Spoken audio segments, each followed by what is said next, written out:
LDR lintas negara sudah biasa, apalagi cuma lintas kota. Mana main, kayak ini dong, LDR lintas zaman. Jelas sesuatu yang tampak mustahil bukan? Bagaimana jika memang satu-satunya cara untuk bertemu adalah melawan arus waktu, menembus batas ratusan tahun, dan mempertaruhkan segalanya demi cinta yang belum sempat dilanjutkan? Kisah kali ini menceritakan tentang dua pasangan yang terpisahkan oleh rentang waktu yang tak masuk logika. Hidup di masa lampau tak membuatnya berhenti bermimpi. Saat orang yang ia cintai terlempar ke masa depan, ia pun memutuskan untuk mengejarnya, meninggalkan rumah, zaman, dan segala yang ia kenal. Memaksanya beradaptasi di dunia yang sebelumnya memang belum pernah ia saksikan. Disinilah saya akan membawa sahabat semua untuk mengikuti konflik bagaimana rumitnya jika kehidupan di masa lalu dan masa depan saling terhubung di waktu yang sama.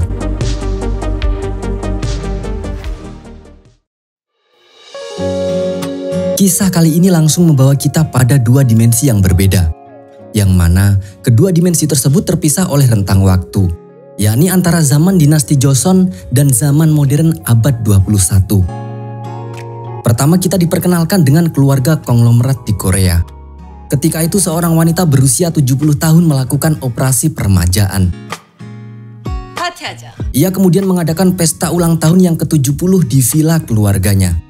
Para pengunjung pun sangat terkesima dengan hasil operasinya, yang mana dengan wajah barunya ini, ia terlihat seumuran dengan putra-putranya sendiri. Dia adalah Baek Do-yi, pimpinan perusahaan sukses seantero Korea. Nyonya Yi memiliki 3 putra, 2 menantu, dan 1 cucu. Nyonya Yi sendiri adalah seorang janda karena suaminya sudah meninggal. Putra pertamanya bernama Dan Chi-kang, yang menikah dengan Jang Se-mi, dan memiliki putra bernama Dong Myung. Putra kedua bernama Dan Chi-gam. Ia menikahi Yi Eun-sung dan belum memiliki keturunan. Sedangkan putra ketiga adalah Dan Chi-jung yang masih belum menikah. Saat menikmati acara hiburan, Chi-gam memberitahu Nyonya Yi bahwasanya di film kesukaan mereka lagu tersebut menjadi backsound saat terjadi fenomena gerhana bulan. Karena mirip dengan kejadian di film, kabarnya malam itu akan terjadi gerhana bulan. Tak lama kemudian Nyonya Yi mengumpulkan semua keluarganya. Di situ Chi-jung membahas tentang rencananya untuk menikah dan menceritakan latar belakang calon istrinya.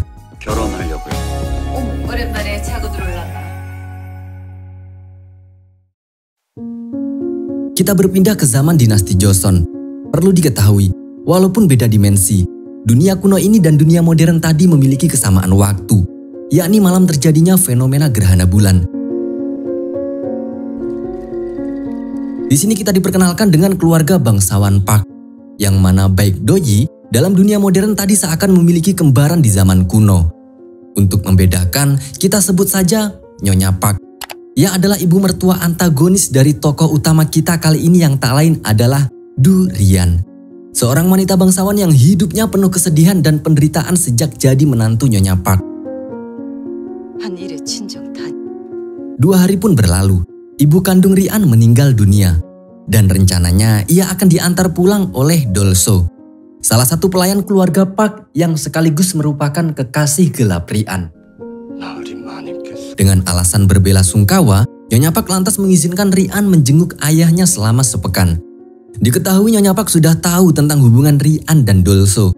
Entah karena khawatir Dolso membawa Rian kabur atau apa, Nyonya Park lantas membubuhkan ramuan jahat dalam makanan Dolso. Usai menyantap hidangan itu, Dolso pun mulai merasakan efeknya. Kemudian Nyonya Yi menghampirinya dengan niatan untuk mempercepat kematian Dolso. Beberapa tahun pun berlalu, Rian melahirkan seorang putra. Suaminya adalah Park Il-so, putranya Nyonya Park. Malam itu Il-so tiba-tiba minta jatah, tapi Rian menolak dengan berbagai alasan. Namun setelah puluhan tahun berlalu, Rian menyendiri di luar sembari mengamati fenomena gerhana bulan. Ketika itu Rian tampak bersedih, bukan karena merasa terkekang oleh keluarga suaminya saja, tapi karena ia juga merindukan Park Eun. Sebab putra yang ia lahirkan tersebut baru saja meninggal dunia. Tak lama kemudian Rian melihat Kim So-jo. istri mendiang Park On, yang berlari dengan panik entah kemana. Rian pun segera mengikutinya. Ketika itu gerhana bulan telah sempurna dan sebuah batu kuno di dekat villa keluarga Nyonya Yi menyala secara ajaib. Tanpa diduga, Sojo dan Rian tiba-tiba muncul dari kolam. Keduanya sangat kebingungan karena mengalami sesuatu yang di luar nalar. Mereka kemudian berpapasan dengan Ansung yang juga kebingungan melihat penampilan mereka. Sampai-sampai Ansung mengira mereka adalah aktris yang sedang syuting film atau bahkan hantu. Karena pingsan, Ansung lantas membawa mereka pulang. Sesampainya di rumah, Ansung segera memberitahu Jigam. Keduanya sepakat tidak melapor ke polisi karena khawatir dimintai ceperan. Pagi harinya Rian yang sudah siuman kembali kebingungan. Sebab ia terbangun di lingkungan modern yang sangat asing bagi dirinya. Namun yang membuat Rian semakin terkejut adalah saat ia melihat Jigam, suami Ansung yang memiliki kemiripan dengan Dolso.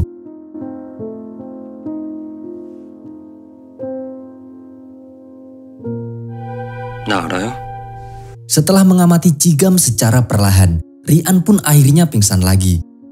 Ketika itu Sojo juga belum siuman, sehingga Rian dan Sojo diperiksa dokter langganan keluarga Nyonya Yi dan diberi infus. Di lain sisi, kemunculan Rian dan Sojo yang misterius ternyata menarik perhatian anggota keluarga Nyonya Yi. Bahkan Jijung yang merasa sangat penasaran dengan mereka memutuskan untuk berkunjung ke rumah Jigam. Sambil menunggu mereka siuman, kita flashback dulu untuk melihat kisah Rian dan Sojo dari awal. Sebelum memiliki putra, Rian memang ditemui Dolso. Tampaknya mereka memadu kasih secara diam-diam. Lalu setelah Rian melahirkan putra, Dolso dihabisi oleh Nyonya Park. Hal itu membuat Rian merasa sangat kehilangan. Dengan berusaha ikhlas, Rian lantas mendoakan Dolso agar terlahir kembali di kehidupan selanjutnya dengan nasib yang lebih baik. Saat malam gerhana bulan terjadi, Rian teringat kenangan masa lalunya dengan Dolso.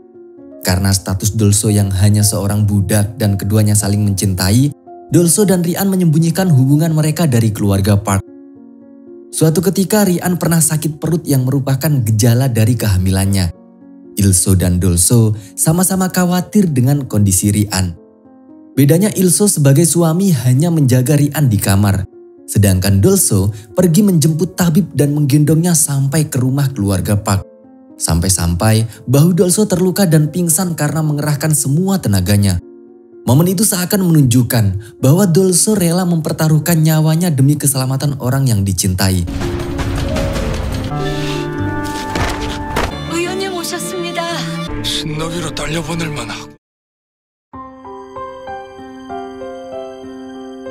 Belasan tahun setelah meninggalnya Dolso, putra Rian tumbuh dewasa dengan nama Park On.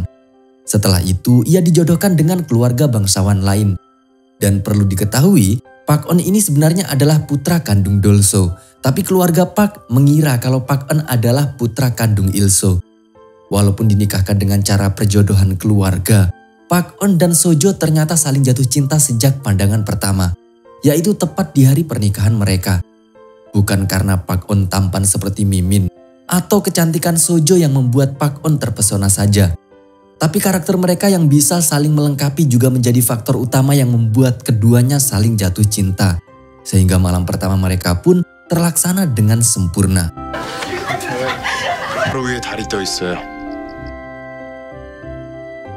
Usai pernikahan itu mereka berangkat ke ibu kota. Yang mana dalam tradisi pada era dinasti Joseon, setiap wanita yang menikah harus tinggal di rumah mertuanya. Di tengah perjalanan keduanya menyempatkan waktu untuk bertamasya di tempat-tempat wisata. Mereka pun tampak sangat bahagia.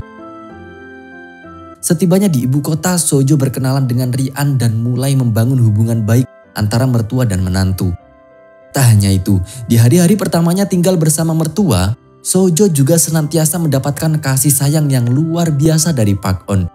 Di siang hari, mereka mengisi waktu yang penuh romansa dengan berkuda bersama. Lalu di malam harinya, Park On juga sering mengambilkan makanan di dapur supaya Sojo tidak pernah kelaparan.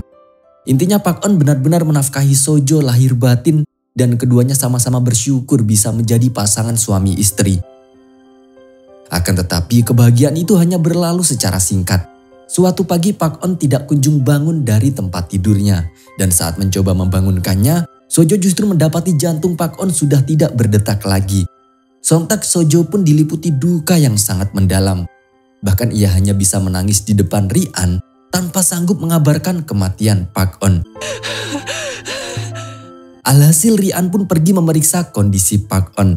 Seketika itu keduanya menangis terseduh-seduh.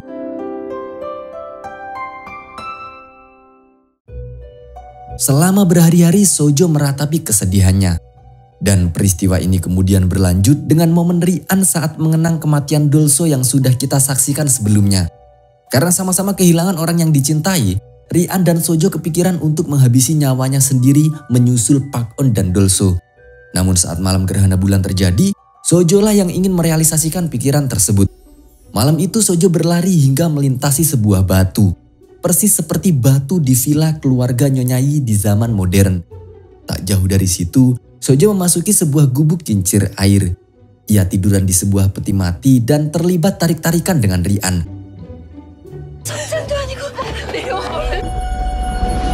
Baru saja Sojo rebahan, petir tiba-tiba menggelegar. Seolah-olah petir akan menjabar Sojo karena telah menantang mitos pamalinya di zaman Joseon. Sampai akhirnya gerhana bulan terjadi dengan sempurna.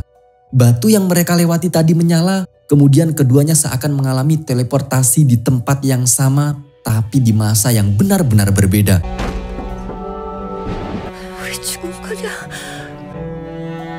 Scene kemudian berlanjut pada waktu pingsannya Rian. Hari itu Dong Myung yang penasaran dengan kemunculan Rian dan Sojo berkunjung ke kediaman Chigam. Ia datang lebih dulu daripada Chijung. Saat Dong Myung melihat Sojo, kebetulan Sojo siuman. Kemiripan Dong Myung dengan mendiang suaminya lantas membuat Sojo langsung menangis di pelukan Dong Myung sambil memanggilnya suami tersayang. Seakan-akan perasaan cinta dan duka yang terakhir kali dirasakan Sojo di zaman Joseon ia luapkan seketika itu juga. Namun Sojo kemudian merasa bingung bercampur heran. Sebab orang yang ia kira sebagai suaminya sendiri kini tidak mengenalnya sama sekali dan berpenampilan sangat berbeda. Tak lama kemudian Rian juga siuman. Sama seperti Sojo, Rian juga tercengang melihat Dong Myung. Bahkan keduanya sempat menahan kepergian Dong Myung sembari menyebutnya sayang dan Pak On. Sebenarnya Dong Myung sama bingungnya dengan tingkah mereka. Namun ia memperkenalkan nama aslinya di zaman modern ini dan mengaku tidak mengenali mereka sama sekali.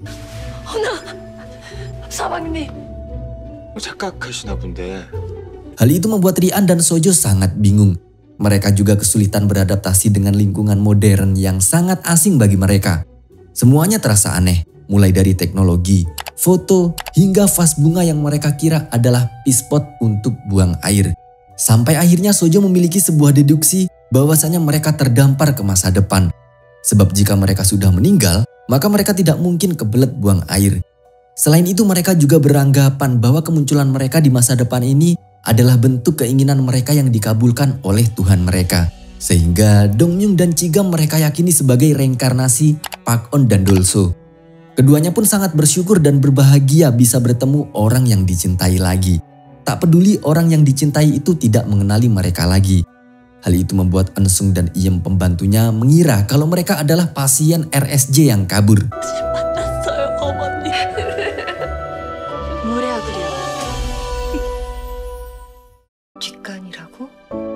Saat diberitahu lokasi toilet, dengan konyolnya Rian malah mencuci muka di toilet duduk.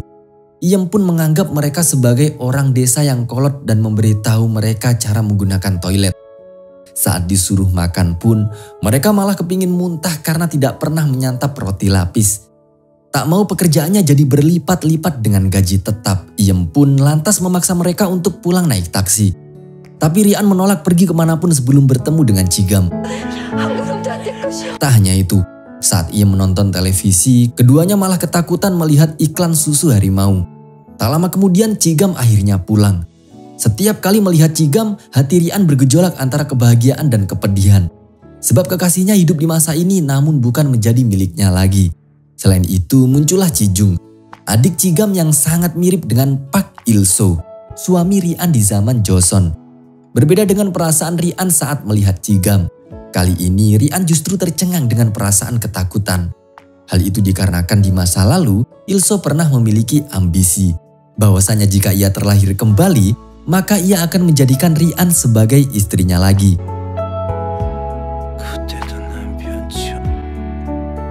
Seolah ambisi itu terbukti, Ji-jung yang melihat Rian langsung terpesona kepadanya.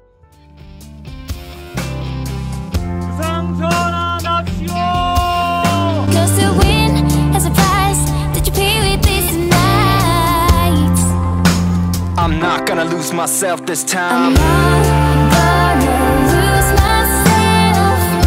I'll be standing high and I'll win the fight. Not gonna lose myself. And I wanna know, yeah, I wanna know. I could run through the fire, I could conquer the night. If I could make it, if I tried to drive the red lights, I could just lead the scene, I'll be winning the game.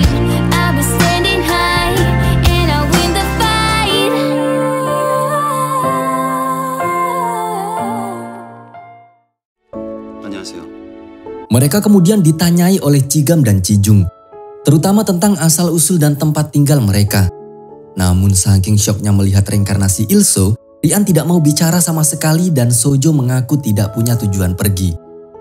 Hari itu perasaan Rian benar-benar campur aduk. Di satu sisi ia tidak nyaman melihat Ji-jung, dan di sisi yang lain ia merasa senang melihat Jigam. Namun juga sedih karena orang yang dianggap sebagai reinkarnasi Dolso tidak mengingatnya lagi. Setelah makan bersama, Rian dan Sojo dihibur dengan candaan Jigam. Namun saat duduk bersama dengan Ji-jung lagi, Rian kembali terdiam dengan perasaan tidak nyaman. Ketika itu Ji-jung berkomentar kalau penampilan mereka seperti orang Joseon. Sojo pun langsung membenarkan hal itu dan menjadi bahan tertawaan Iem dan Ji-jung. 맞습니다. Tak berselang lama Nyonya Yi datang ke sana. Seketika itu perasaan Rian semakin tak karuan, antara syok, marah dan ketakutan. Hal itu dikarenakan setelah meninggalnya Dolso, Rian sempat diberitahu pelayannya kalau Nyonya Pak lah yang menghabisi Dolso. Sehingga kemiripan Nyonya Yi dengan Nyonya Pak membuat perasaan itu muncul kembali. Hari itu Rian benar-benar kebingungan. Orang-orang penting dalam kehidupannya di zaman Joseon kini bermunculan sebagai satu keluarga dengan peran yang berbeda-beda. 이름이 뭐예요? Ketika itu Sojo akhirnya memperkenalkan namanya dengan nama Rian. Pengungkapan nama ini menimbulkan banyak pertanyaan di keluarga Nyonya Yi. Mereka mengira Sojo justru menyebutkan nama buah yang baru saja mereka makan, bukan nama ibu mertuanya. Seluruh anggota keluarga Nyonya Yi dibuat bingung dengan kehadiran Rian dan Sojo. Identitas mereka misterius, cerita mereka tidak masuk akal dan tingkah laku mereka pun sangat aneh. Sehingga Nyonya Yi menganggap mereka sebagai pasien RSJ, sedangkan Ji-jung dan Jigam lebih membela mereka sebagai orang yang waras. 갈아입을 만한 옷 좀 줘. 모든 게 다. Karena tidak punya tujuan dan masih ingin bertemu reinkarnasi Pak On dan Dolso lebih lama, Rian dan Sojo memohon agar diizinkan tinggal di rumah mereka. Alhasil Nyonya Yi meminta Eun-sung menerima mereka sebagai pembantu sementara dan memberikan baju ganti. Sejak itu Rian dan Sojo pun diajari oleh Iem tentang beberapa cara kerja teknologi modern dan diberikan hanbok sisa karnaval. Selama seharian itu Rian dan Sojo benar-benar meringankan pekerjaan Iem. Dan Iem dengan senang hati mengajari mereka banyak hal terkait pekerjaan budak zaman modern. Di lain sisi Nyonya Yi dan keluarganya makan malam bersama di restoran langganan mereka. Di sini kita ditunjukkan dengan karakter Ji-jung yang merupakan seorang playboy. Sampai-sampai Nyonya Yi memperingatkan, jika Ji-jung niat menikah maka ia harus berhenti menggoda banyak wanita. Malam itu mereka juga membicarakan Rian dan Sojo. Ketika itu Nyonya Yi dan Ji-jung berencana untuk melakukan tes sidik jari pada Rian dan Sojo. Tapi Jiga memilih untuk menggali informasi dari mereka terlebih dahulu. Jika pengakuan mereka tetap membingungkan, maka Jigam akan menyetujui tes sidik jari tersebut. Dalam perjalanan pulang, Eun-sung mengajak Jigam mampir ke toko roti membeli oleh-oleh untuk Rian dan Sojo. Di luar toko, Jigam melihat pedagang aksesoris. Ia teringat Rian dan Sojo yang mengikat rambut dengan pita dan sapu tangan kemarin. sehingga ia ingin membelikan ikat rambut untuk mereka. Akan tetapi Eun-sung mengira kalau Ji-gam ingin membelikan aksesoris untuk dirinya dan Eun-sung langsung menolak karena tidak suka barang murahan.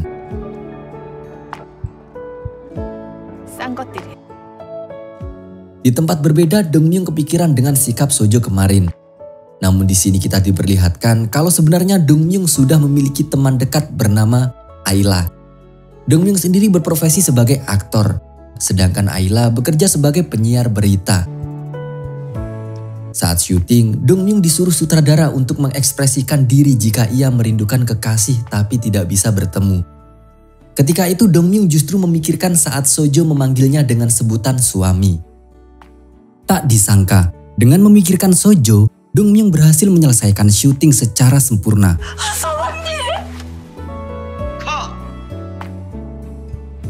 Lain dari masalah itu, Eun-sung mulai membenci keberadaan Rian dan Sojo. Sebab setibanya di rumah, Ji-gam langsung memberikan kue yang dibeli tadi pada Rian.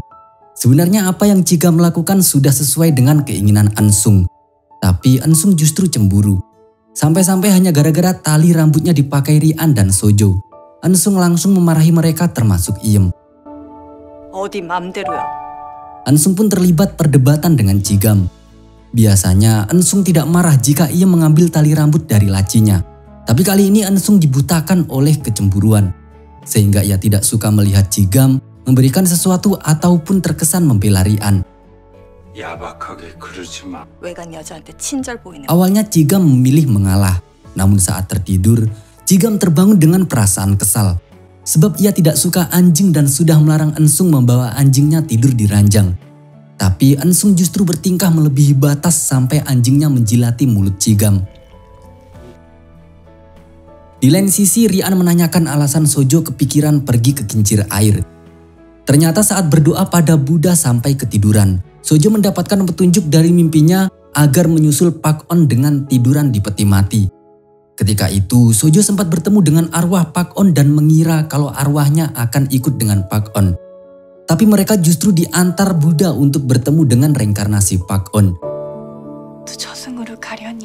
Usai mendengar cerita itu, Rian memandangi foto Ji-gam sambil menangis. Ia sadar bahwa pria yang sangat ia cintai di masa Joseon kini menjalani kehidupan yang baik dan bahagia. Sebenarnya Rian cemburu melihat Ji-gam sudah memiliki istri yang mendampinginya. Tapi Rian cukup puas dengan reinkarnasi Dolso yang lebih beruntung daripada kehidupannya di masa Joseon. Tanpa sengaja Ji-gam melihatnya. Hal itu membuat Ji-gam mulai membandingkan Rian dan Eun-sung. Baginya Rian memiliki kasih sayang yang lebih terhadap dirinya dan tahu bagaimana cara berterima kasih. Berbeda dengan Eun-sung yang justru terlihat lebih sayang pada anjing daripada suaminya sendiri. Sudah diberi toleransi tapi tetap bertingkah semaunya sendiri.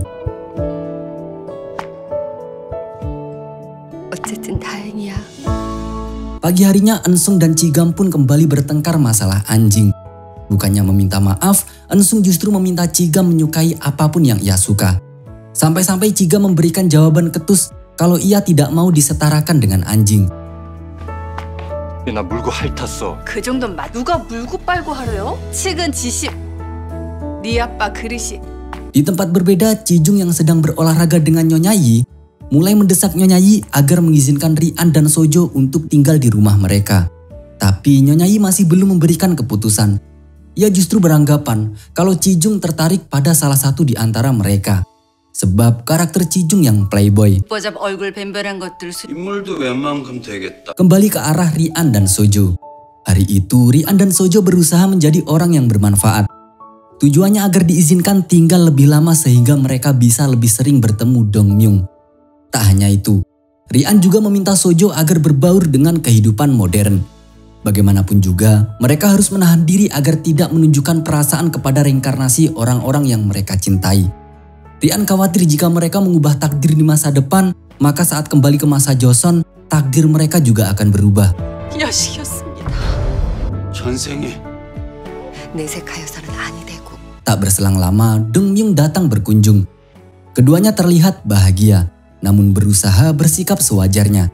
Ketika itu Dongmyung justru merasa sangat nyaman bertemu mereka. Bahkan ia merasa kalau Rian lebih lembut daripada ibunya sendiri. Karena mereka hanya berdua saja di rumah Ji-gam, Dongmyung lantas mengajak mereka ke rumahnya. 야, 자유로운 저 표정. 별례가 안 된다면 Lagi-lagi Rian dan Sojo dibuat kebingungan saat naik lift dan naik tandu masa depan. Dalam perjalanan pun keduanya semakin heran dengan kehidupan zaman modern yang jauh berbeda dengan zaman Joseon. Lain dari masalah itu, Sojo memandangi Dong Myung dari kaca spion dengan mata berkaca-kaca. Sehingga Dong Myung memiliki anggapan yang saling tumpang tindih. Jika mereka orang desa sekalipun, mustahil tidak tahu tentang lift dan mobil. Tapi melihat cara Sojo memandanginya, Dong Myung juga beranggapan kalau Sojo adalah penggemarnya. 앉으세요. Setibanya di rumah Dong Myung, Rian kembali terkejut melihat Ji Kang.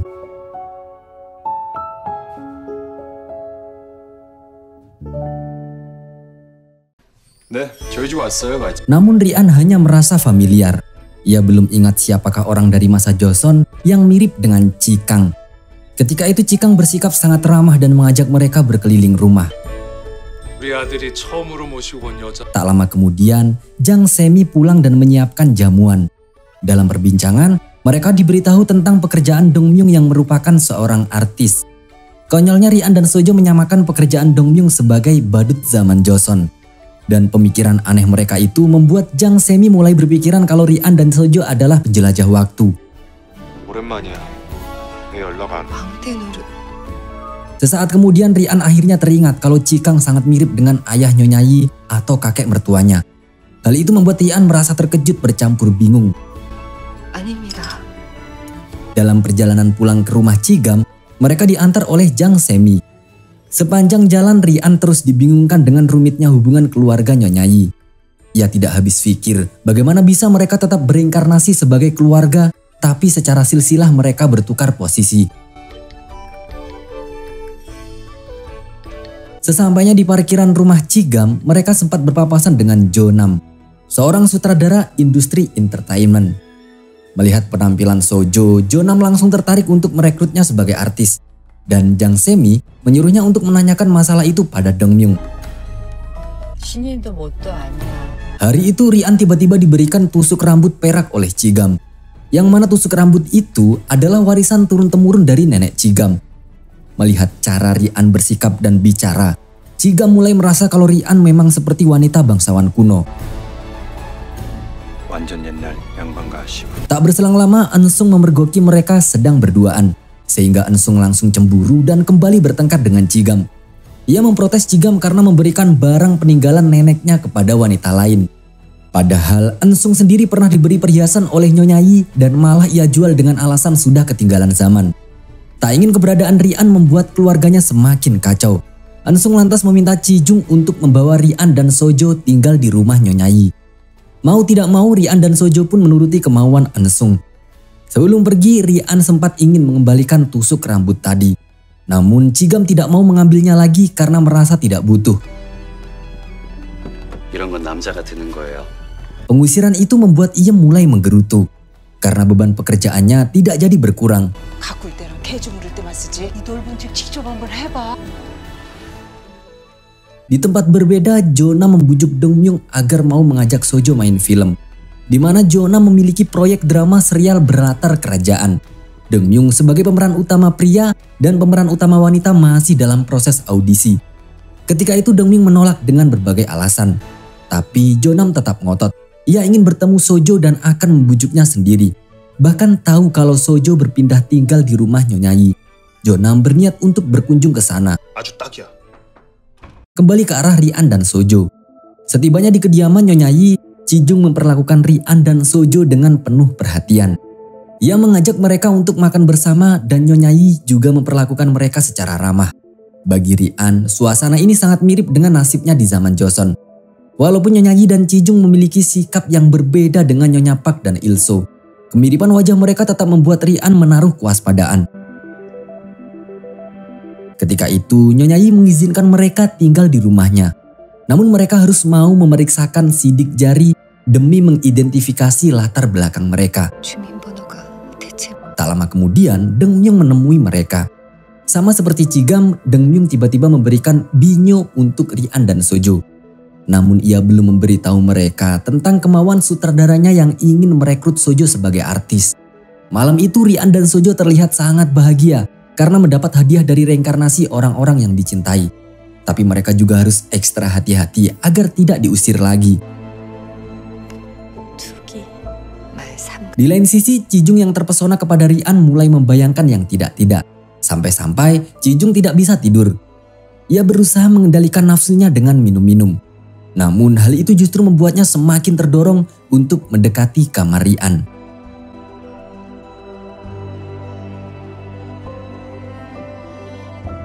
Scene kemudian membawa kita untuk flashback ke masa lalu. Rupanya tidak hanya wajah saja yang mirip dengan Ilso. Watak Kijung juga sangat identik dengan Ilso. Di masa lalu Ilso sangat birahi pada Rian. Dan obsesi itu seakan terbawa hingga ke zaman modern. Tanpa diduga, Kijung tiba-tiba hendak membuka pintu. Untungnya Rian dan Sojo belum tidur. Kijung kemudian mengajak mereka untuk jalan-jalan dengan alasan agar mereka bisa beradaptasi dengan lingkungan sekitar sehingga tidak tersesat. 나이스리 괜찮아요. Konyolnya saat Rian merasa malu melihat penampilan wanita zaman modern. Sojo justru menghayalkan diri berpenampilan seperti itu sambil bermesraan dengan Dongmyung. Malam itu mereka menikmati es krim untuk pertama kalinya dan mempelajari bahasa gaul yang mereka dengar dari warga sekitar. Sementara Kijung masih terus-terusan membayangkan cara-cara jitu untuk mendapatkan hati Rian. Di tengah perjalanan mereka tak sengaja melihat kru film yang sedang syuting. Kebetulan pemeran hantu tidak bisa akting natural. Sutradara kemudian meminta Rian dan Sojo untuk memerankan adegan tersebut. Dan mereka dibayar $600 hanya untuk adegan berjalan di belakang tokoh utama. 화면에선 스치듯이 참. 첫 수입인가? Sepulangnya ke rumah, Rian tampak memikirkan Jigam. Di saat yang sama Jigam ternyata juga merindukan Rian. Sampai-sampai saat berangkat kerja, Jigam terus melamun karena teringat Rian terus-menerus. Pagi itu, hal-hal aneh mulai terjadi. Usai berolahraga, Kijung yang berpapasan dengan Rian seperti mendengar Rian memanggilnya dengan sebutan sayang. Padahal Rian tidak mengatakan apa-apa. Kijung pun merasa kebingungan. Namun ia berusaha mengabaikan yang dialaminya barusan dengan menganggapnya sebagai kejadian salah dengar saja. 관청인가 본데. 사방이 진지듯이. 뭐지? Hari itu Rian dan Sojo akan menjalani pemeriksaan sidik jari. Sebelum berangkat, Rian sempat khawatir kalau pemeriksaan ini seperti proses interogasi zaman Joseon. Sehingga ia berpesan kepada Sojo, jika mereka benar-benar diinterogasi seperti kriminal, maka mereka harus mengaku kalau berasal dari Joseon supaya tidak dilukai. Namun setibanya di lokasi, keduanya merasa heran karena hanya disuruh menyetempelkan jari-jari mereka pada selembar kertas. Tentu hasil pemeriksaan sidik jari ini semakin memperumit misteri. Sebab sidik jari Rian dan Sojo tidak terdaftar dalam sistem. Tidak hanya petugas sensus saja yang bingung, Jigam, Kijung, dan Nyonya Yi juga kebingungan saat mendengar kabar itu. Setibanya di rumah, Kijung mengundang guru privat untuk mengajari Rian dan Sojo. Selama seharian itu, keduanya mempelajari banyak hal tentang zaman modern. Lalu di malam harinya, Jigam kembali berkunjung ke rumah Nyonya Yi. Ketika itu, Jigam sempat terpana melihat Rian mengenakan tusuk rambut pemberiannya. 앉으세요. Namun tujuan kedatangan Jigam adalah untuk menginterogasi Rian dan Sojo bersama Kijung dan Nyonya Yi. Saat itu mereka seakan menuntut penjelasan yang masuk akal tentang latar belakang dan cara mereka bisa masuk ke area villa. Padahal villa tersebut terkenal dengan keamanan yang sangat ketat. Akan tetapi karena tidak bisa menjelaskan tentang perjalanan lintas waktu, Rian dan Sojo pun hanya mengaku hilang ingatan. Sehingga mereka aman dari interogasi lanjutan dan tetap diizinkan tinggal di sana. 오늘도 고단하실 텐데 시세. Sementara itu kita diperlihatkan dengan hubungan Dongmyung dan Ayla. Rupanya mereka digosipkan sedang berpacaran tapi belum terlalu terekspos. Walaupun Ayla sangat perhatian dan menyukai gosip tersebut, Dongmyung ternyata hanya menganggap Ayla sebagai teman dekat saja. Dongmyung juga tidak berharap bisa menikahi Ayla. Ia justru berkomentar bahwasanya siapapun pria yang menikah dengan Ayla adalah pria yang beruntung. Hal itu membuat Ayla merasa patah hati. Saat ditelepon Dongmyung, Ayla pun mulai malas untuk menerimanya. Scene berlanjut di kemudian hari. Pagi itu Rian yang teringat ibu mertuanya tiba-tiba membuatkan bubur untuk Nyonya Yi. Sayangnya Nyonya Yi menolak dan tampak terburu-buru pergi ke kantor. 미움 버리면 안 돼. 음식. Tak lama kemudian Nyonya Yi mengalami kecelakaan. Semua putranya langsung panik mendengar kabar itu. Setibanya di UGD, Nyonya Yi justru bercerita kalau ia seharusnya tidak menolak bubur buatan Rian, sehingga perutnya tidak kosong dan lebih fokus berkendara. Cerita itu lantas Ensung sanggah dengan penuh kecurigaan. Tapi Nyonya Yi membela Rian. Kemudian Kijung menceritakan tentang pemeriksaan sidik jari Rian dan Sojo yang tidak terdaftar dalam sistem. Walau begitu, Ensung masih terus-terusan memberikan penilaian buruk terhadap Rian dan Sojo. Sampai-sampai Cigam dan Cikang ikut buka mulut membela Rian dan Sojo. 등명예비한테 전화해. 되게 약어. 거짓말할 인성들은 Mereka kemudian penasaran apakah Rian dan Sojo benar-benar berasal dari Joseon. Dan Kijung mengusulkan untuk melakukan hipnosis demi menjawab rasa penasaran mereka. 눈에 들어와? Namun sebelum itu Rian dan Sojo diajak Kijung makan di restoran.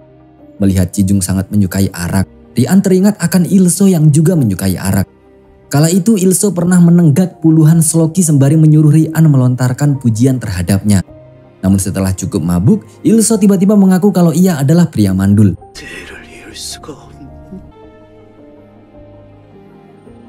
Rian pun penasaran apakah reinkarnasi Ilso masih mandul ataukah tidak. Lalu ia menanyakan alasan Kijung belum menikah padahal usianya hampir 40 tahun. Kijung lantas menjawab kalau ia sudah bertunangan. Tapi karena insiden kecelakaan tadi, Kijung menunda kunjungan tunangannya. 어머니 정말 괜찮으신 거? 응 오빠. 들어갔어? Di restoran yang sama, Ayla curhat kepada ibunya tentang Dongmyung yang hanya menganggapnya sebagai teman dekat saja. Mengetahui hal itu, sang ibu justru menyuruh Ayla untuk tetap mendekati Dongmyung. Sebab jika Ayla menjauh, maka Dongmyung tidak akan nyaman lagi dengannya. 나랑 결혼하는 남자 말 통하는 친구 같았다가 Di saat yang sama, Cigam pergi ke rumah Nyonya Yi. Di sana ia memeriksa kolam tempat munculnya Rian dan Sojo seolah-olah sedang mencari petunjuk. Ketika itu, Cigam terlihat penasaran dengan batu di dekat kolam.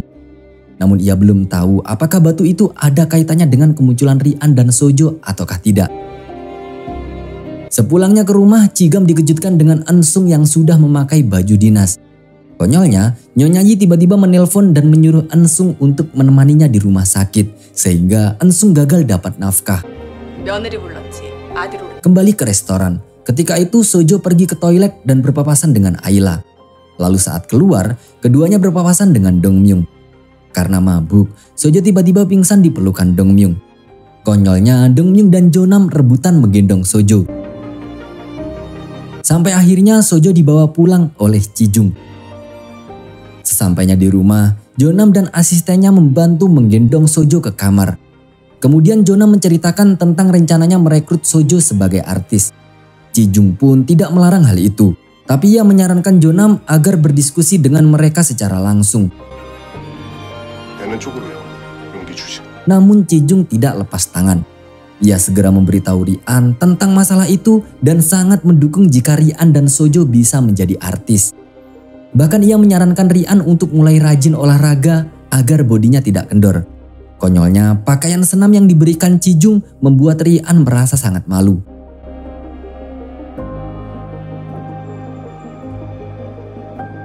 Berbeda dengan Kijung, ia membayangkan yang indah-indah jika sukses olahraga berdua dengan Rian. Bahkan Kijung tidak sabar menunggu pagi tiba. Namun ternyata yang terjadi tidaklah sesuai ekspektasinya. Pagi itu Rian dan Sojo tetap memakai hanbok yang sudah dimodifikasi menjadi pakaian senam ala Joseon. 쭉 당기세요. 둘. Usai berolahraga, keduanya akhirnya diantar ke psikiater untuk menjalani hipnosis. Dengan harapan Rian dan Sojo bisa mengungkapkan masa lalu mereka atau setidaknya memberikan petunjuk tentang siapakah mereka sebenarnya dan dari mana asal mereka. Pertama, Sojo lah yang menjalani hipnosis. Konyolnya, Sojo justru menceritakan tentang anjing peliharaan keluarganya yang tidak berkaitan dengan kehidupannya di zaman Joseon. Konyolnya lagi, giliran Rian yang dihipnosis, Rian malah benar-benar ketiduran. 개군요. Setelah gagal dihipnotis, Jonam dan asistennya kembali berkunjung ke kediaman Nyonya Yi. Kali ini Jonam berhasil menemui Rian dan Sojo. Ia pun segera memberitahu mereka tentang drama serial yang akan mereka kerjakan bersama.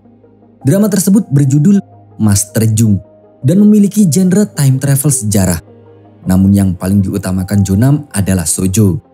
Ia akan berperan sebagai tokoh utama wanita berdampingan dengan Dongmyung. 웃는 모습도 사극스럽게 웃으신. Karena Sojo sudah setuju, Jonam pun meminta Dongmyung untuk melatih chemistry dengannya. Hari itu Chijung, Chigam, Rian, dan Sojo makan siang bersama. Melihat kakak beradik duduk bersebelahan, Rian teringat peristiwa di masa lalu. Kala itu Ilso mengajak Rian piknik di sungai. Sepertinya kejadian itu terjadi setelah Ilso mengetahui hubungan Rian dengan Dolso. Sehingga dengan keji, Ilso menghukum Dolso berendam di sungai dalam kondisi cuaca yang sedang dingin-dinginnya. Sampai-sampai Dolso jatuh pingsan dan sakit berhari-hari. Ingatan itu memicu kebencian Rian dan Chijung sekaligus iba pada Chigam. Tanpa diduga, Chigam memberikan kosmetik untuk Rian. Lain dari masalah ini, Chijung memberitahu Sojo kalau Dongmyung sudah memiliki tunangan yang tak lain adalah Ayla. Dengan informasi ini, Chijung memperingatkan Sojo agar tidak cinlok saat syuting bersama. 할 말이 없구나. Kabar ini tentu membuat Rian dan Sojo sangat sedih. Walau begitu, Sojo berusaha menguatkan hatinya. Ia tidak mau menjadi manusia yang serakah, sehingga ia merasa cukup bisa melihat reinkarnasi suaminya dengan bahagia. 물에서 건져주니. Namun saat Sojo berusaha menahan diri untuk tidak menunjukkan perasaannya, Dongmyung yang hendak menemuinya justru berkhayal melihat senyum manis Sojo. Alhasil saat menyerahkan naskah pada Sojo, Sojo langsung membawa naskah itu ke kamar untuk dibaca sendiri. Terlebih Sojo mendengar Dongmyung teleponan dengan Ayla yang membuatnya tidak betah duduk berdua. 먹기 전에 같이? 네, 다시 할게. Sementara itu karena Chigam memberikan kosmetik untuk Rian, Chijung tampak tidak mau kalah. Sebelum tidur, ia membelikan ayam geprek kemudian mengajak Rian dan Sojo makan bersama. Ketika itu Rian sangat senang dengan pemberian Chigam dan memakainya sembari tersenyum. Akan tetapi karena Rian tidak suka makan ayam, ia langsung muntah saat mencicipi ayam geprek yang dibelikan Chijung. 저도 별로 안 봤습니다. Malam itu Sojo menyelesaikan naskah yang harus ia baca. Tahu kalau endingnya akan menikah dengan Dongmyung, Sojo pun merasa lega dan bersemangat untuk syuting drama tersebut.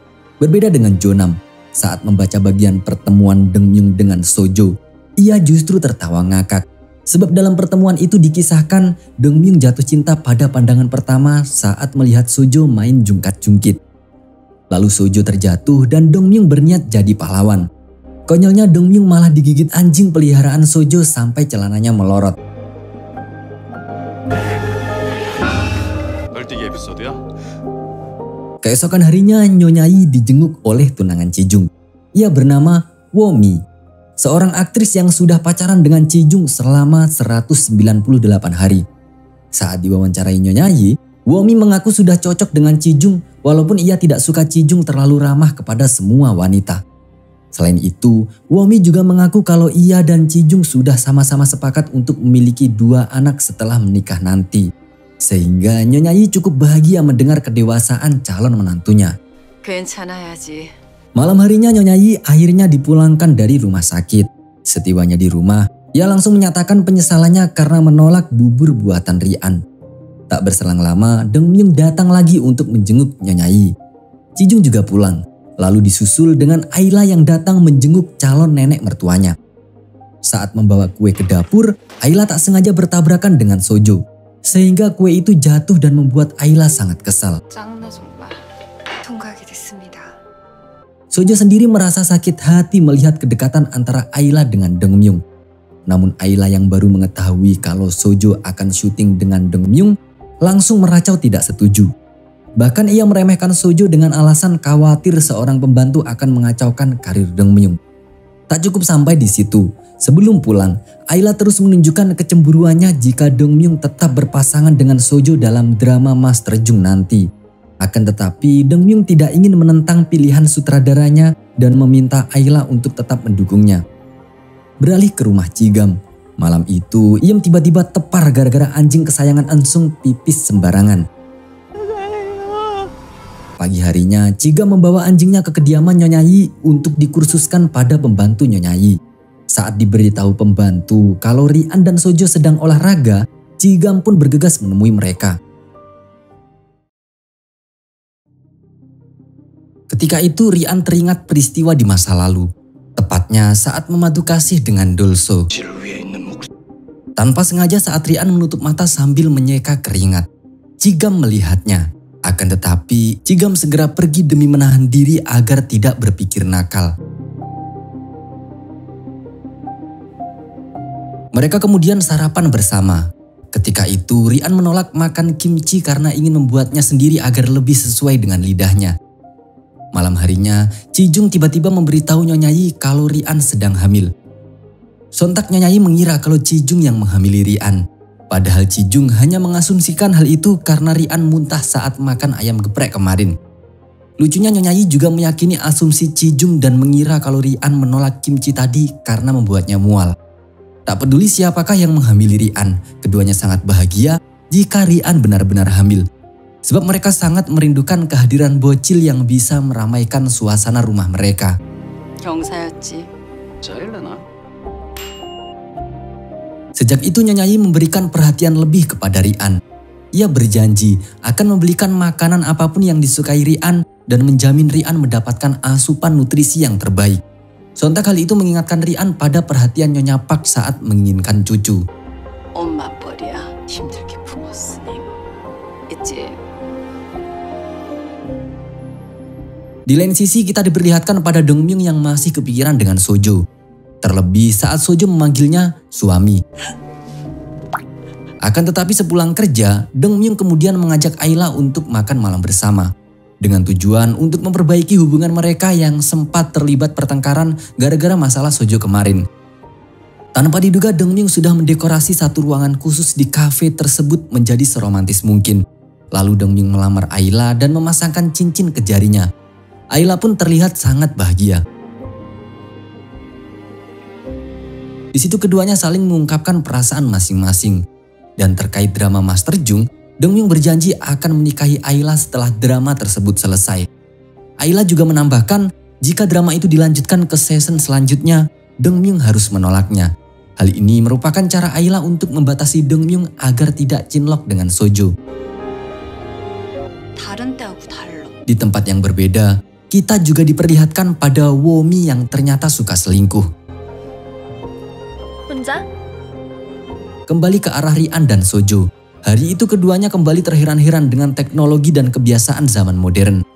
Meskipun sudah sedikit terbiasa, hal-hal baru seperti daleman dan foto diri mereka menimbulkan kekonyolan tersendiri dalam perjalanan mereka di abad 21 ini. Tak hanya itu, saat teringat kelezatan es krim, Sojo langsung mengajak Rian untuk beli es krim berdua layaknya anak kecil. Di lain sisi, Cigam yang terbayang-bayang dengan kecantikan Rian saat menyeka keringat kemarin akhirnya berkunjung ke rumah Nyonya Yi. Kalau kemarin alasannya adalah anjing dan sarapan dengan Nyonya Yi, kali ini Cigam beralasan memeriksa tensi Nyonya Yi. Namun saat itu pembantu memberitahu kalau Rian dan Sojo sedang keluar. Hal itu membuat Nyonya Yi cukup cemas karena Rian sedang hamil. Mendengar kabar itu, Cigam tampak menyembunyikan kekagetannya. Saat hendak pulang, Cigam malah berpapasan dengan Rian dan Sojo yang asyik makan es krim. Ia kemudian mengajak mereka untuk menghangatkan diri di kafe dengan alasan agar tidak flu. Setibanya di kafe, Sojo pergi ke toilet meninggalkan Rian dan Cigam berduaan. Di situ Cigam menyarankan Rian agar tidak kebanyakan makan es krim dan memeriksakan kandungannya. Sontak Rian terkejut dikira hamil. Dari cerita Cigam, Rian akhirnya sadar kalau Cijunglah yang menyebarkan asumsi itu gara-gara melihatnya muntah makan ayam geprek. Rian kemudian menyusul Sojo ke toilet. Ternyata Sojo datang bulan dan malu untuk keluar karena tidak membawa pembalut. Rian lantas berniat memberitahu Cigam. Tanpa diduga, ada beberapa pria yang terlibat pertengkaran. Secara spontan Cigam melindungi Rian dengan memeluknya. Hal itu membuat Rian teringat kehangatan yang pernah diberikan Dolso pada dirinya.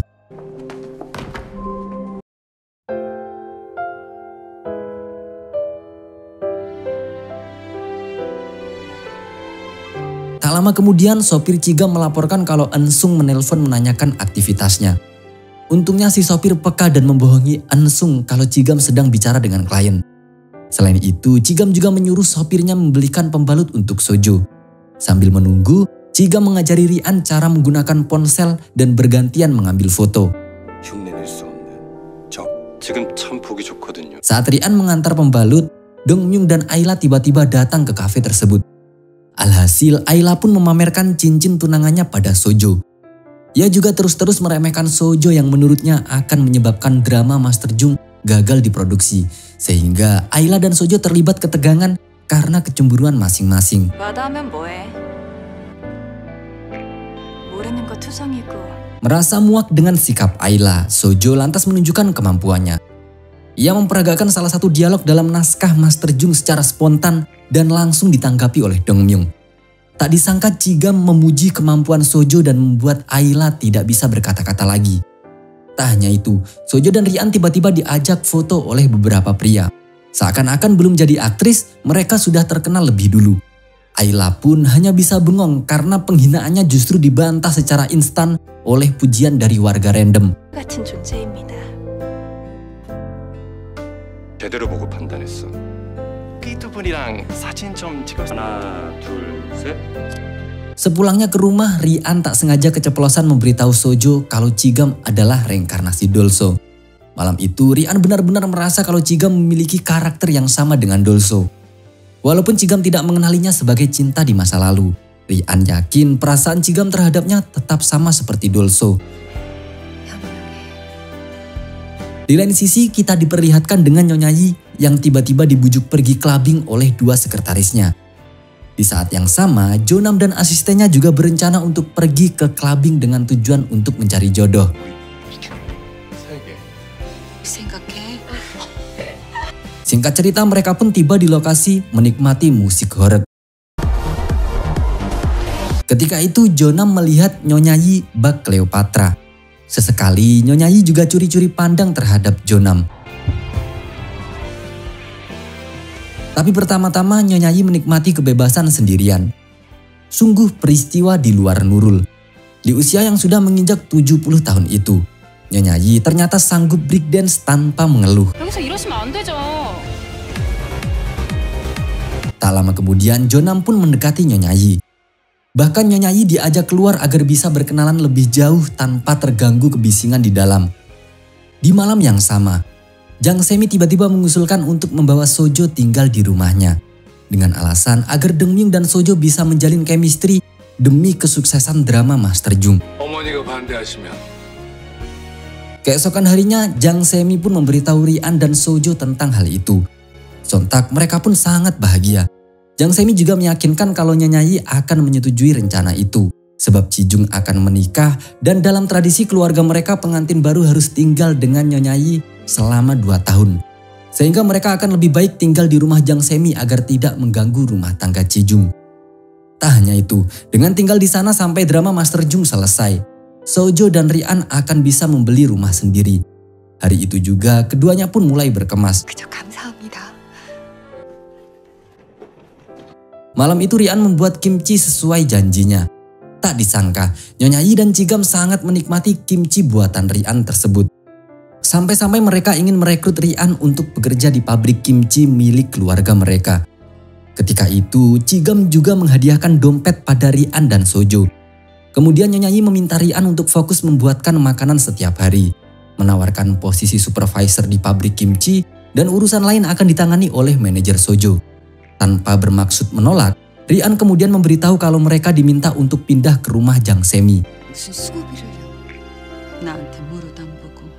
Seketika itu juga Nyonya Yi langsung memarahi Jang Semi lewat telepon. Seakan-akan semua keluarga Nyonya Yi mulai berebut untuk memiliki Rian dan Sojo. Nyonya Yi kemudian menyuruh Rian dan Sojo untuk membongkar barang yang sudah mereka kemas tadi. Sebab Nyonya Yi ingin mempertahankan mereka agar tetap tinggal di rumahnya. Akan tetapi saking pinginnya bisa dekat dengan reinkarnasi Park On, Rian dan Sojo berdoa dengan harapan agar Nyonya Yi berubah pikiran. 소용없으려나요? Sementara itu, Chiga membawakan kimchi buatan Rian sebagai oleh-oleh untuk Ansung. Pagi harinya setelah Ansung memuji kelezatan kimchi tersebut, barulah Chiga memberitahu kalau kimchi itu buatan Rian. Selain kaget sampai nyaris tersedak gelas, masalah ini langsung Ansung besarkan karena kecemburuannya terhadap Rian. 참, 그래서 맨날 늦는 거예요. Pagi harinya, Nyonya Yi memberitahu Kijung kalau asumsinya tentang kehamilan Rian ternyata salah. Kijung lantas meminta maaf kepada Rian sambil menggoda Rian dengan tarian konyol. Di saat yang sama, kita diperlihatkan pada Womi yang ternyata memiliki karakter seperti Kijung, yakni seorang playgirl yang suka mengoleksi lelaki cadangan. Namun, Kijung juga menghadiahkan jam tangan mahal untuk Rian dan Sojo sebagai tanda permintaan maafnya. Di hari yang sama, Jang Semi berusaha merayu Nyonya Yi agar mengizinkan Rian dan Sojo tinggal di rumahnya. Scene kemudian beralih pada Iem. Di hari yang sama, Iem akhirnya pulang dari rumah sakit. Akan tetapi Iem belum bisa berjalan dan kepalanya masih puyeng. Konyolnya Iem malah bertingkah seperti majikan. Sesekali ia sangat ingin menyuruh Ensung merawatnya seperti acara tukar nasib. Suatu pagi Iem memantau Ensung beres-beres. Melihat barang-barang yang akan dibuang Ensung, Iem tiba-tiba tertarik pada sebuah kipas kuno.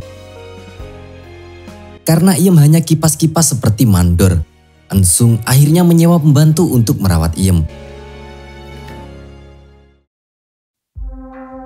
Selama beberapa hari, Iem hanya bermalas-malasan sambil nonton TV. Sampai akhirnya, sikap Iem membuat Ensung merasa muak kepadanya.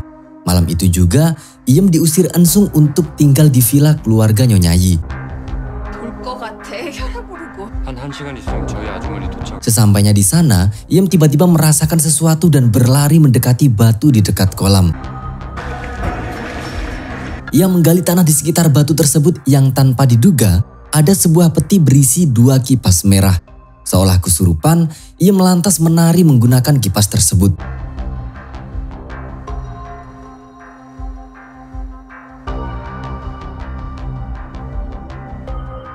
Siang harinya Iem menggunakan kipas itu untuk mengamen. Tapi saat malam hari, Iem kembali menari di dekat batu. Ketika itu tukang kebun villa tiba-tiba memberikan saweran. Tanpa diduga, Iem mendapat penglihatan yang menunjukkan kalau di kehidupan sebelumnya, tukang kebun ini terlahir sebagai anjing terlantar. Hal ini menandakan kalau kipas yang Iem temukan adalah semacam benda pusaka milik cenayang zaman kuno, yang fungsinya adalah untuk melihat masa lalu siapapun yang memberikan saweran.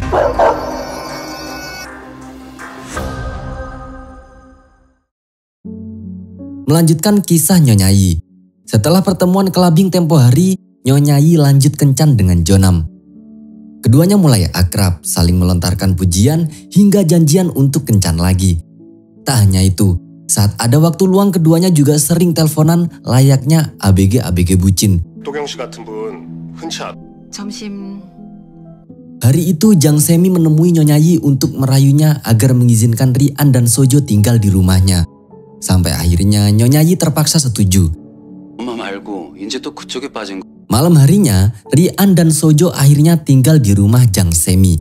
Setibanya di sana mereka pun sangat bahagia. Keluarga Dongmyung menyambut mereka dengan ramah dan tidak memperlakukan mereka layaknya pembantu. 환영합니다. 두 분. Selama tinggal di sana, Jang Semi melarang Sojo memasak. Ia ingin Sojo fokus menyiapkan syuting agar drama Master Jung bisa sukses. Sementara karena Rian ngotot ingin membantu, Jang Semi lantas mengizinkannya hanya untuk membuat sarapan saja.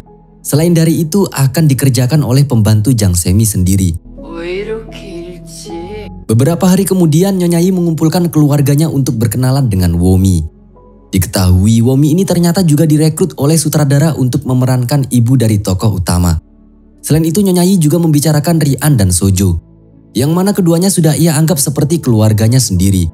Sehingga Nyonya Yi berpesan kepada Womi agar menjaga Sojo di lokasi syuting. Tak lama kemudian Ayla ikut nimbrung. Tanpa diduga, Ayla menceritakan tentang pertemuannya dengan Cigam, Rian dan Sojo di kafe kemarin. Nyonya Yi juga menjelaskan kalau Cigam berpapasan dengan Rian dan Sojo saat pulang beli es krim. Lalu mengajak mereka menghangatkan tubuh agar tidak flu. Informasi itu langsung memicu kekesalan Ensung yang merasa dibohongi. 날 카페에서요. Sepulangnya ke rumah, Ensung langsung menanyakan apakah Cigam foto bareng dengan Rian dan Sojo. Tanpa pikir panjang, Cigam justru menyerahkan ponselnya untuk diperiksa Ensung. Alhasil Ensung melihat foto Rian di ponsel Cigam. Seketika itu rasa cemburu dan ketidaknyamanan yang dirasakan Ensung terhadap Rian akhirnya menyala lagi. Eun-sung pun langsung menceramahi Ji-gam. Namun kali ini Ji-gam tidak mengalah lagi. Ia juga meluapkan kekesalannya kepada Eun-sung, sehingga pertengkaran mereka semakin sulit untuk menemukan titik tengah. Sampai akhirnya Ji-gam memilih keluar rumah dengan alasan untuk mencari udara segar. 네, 뭘 소리 질러요? 모른 채 할 수 없어. Keesokan harinya Dongmyung dan Sojo mulai berlatih chemistry dengan didampingi oleh Jonam dan asistennya. Ketika itu Jonam menyuruh mereka untuk memeragakan adegan berpelukan. Hal itu membuat Sojo dan Dongmyung sama-sama merasa nyaman. Adegan itu kemudian direkam oleh asisten Jonam. 부인. Usai latihan, Dongmyung pulang bersama dengan Sojo. Disinilah Dongmyung mulai menunjukkan perhatian. Ia membawakan tas Sojo dan mengajaknya mampir makan siang. Sambil menunggu makanan datang, Dongmyung juga melihat sikap perhatian Sojo kepadanya. 언제든 제가 만들어드릴 수 있습니다. 세심하게 신경 써주고. Bahkan Dongmyung sampai membatin bahwa acara makan berdua dengan Sojo adalah satu hal yang sangat membahagiakan dirinya. Sampai-sampai Dongmyung mematikan ponselnya sehingga Ayla tidak bisa mengganggunya selama berduaan dengan Sojo. 말씀 많이 하지 마셔요.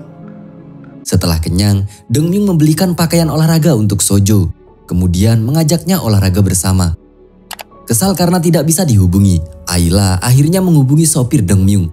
Saat itulah Ayla tahu kalau Dongmyung masih bersama Sojo walaupun latihan sudah selesai. Ternyata olahraga yang dimaksud Dongmyung adalah olahraga renang. Dan pakaian olahraga yang ia belikan untuk Sojo adalah juga pakaian renang.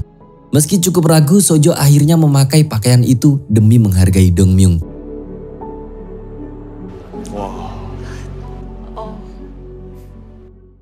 힘안 들어? 전혀요. Tak lama kemudian Ayla tiba di sana. Melihat Dongmyung mengajari Sojo berenang, Ayla sangat kesal hingga kepikiran untuk menenggelamkan Sojo saat itu juga. Akan tetapi ia berusaha menahan emosi dan pura-pura bersikap ramah. Di lain sisi, Rian membayangkan kalau Sojo dan Dongmyung makan malam di restoran dengan romantis. Memang benar setelah olahraga malam harinya Dongmyung mengajak Sojo makan malam di restoran. Tapi mereka juga bersama Ayla. Saat itulah Ayla membalaskan kecemburuannya. Ia menempel manja kepada Dongmyung di depan mata Sojo. Lalu ia merendahkan Sojo dengan memberinya kalung second.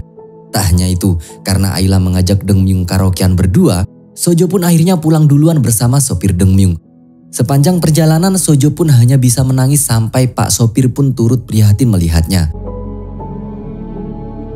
Setibanya di rumah, Sojo menceritakan tentang sakit hatinya tersebut kepada Rian. Ketika itu Sojo merasa tidak sanggup jika harus menyaksikan Dongmyung bermesraan dengan Ayla terus-menerus. Sampai-sampai Sojo ingin pulang ke zaman Joseon. Ia merasa cukup puas sudah bisa melihat reinkarnasi Pak On menjalani hidup dengan baik dan bahagia. Jika Rian tidak ingin kembali pun, Sojo juga tidak memaksa.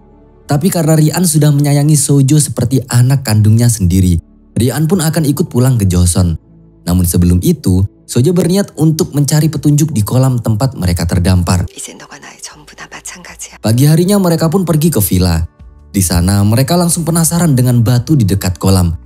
Yang mana mereka sangat yakin batu itu mirip dengan batu dekat kincir air di desa mereka. Sehingga keduanya berkesimpulan kalau lokasi villa tersebut dulunya adalah lokasi desa mereka.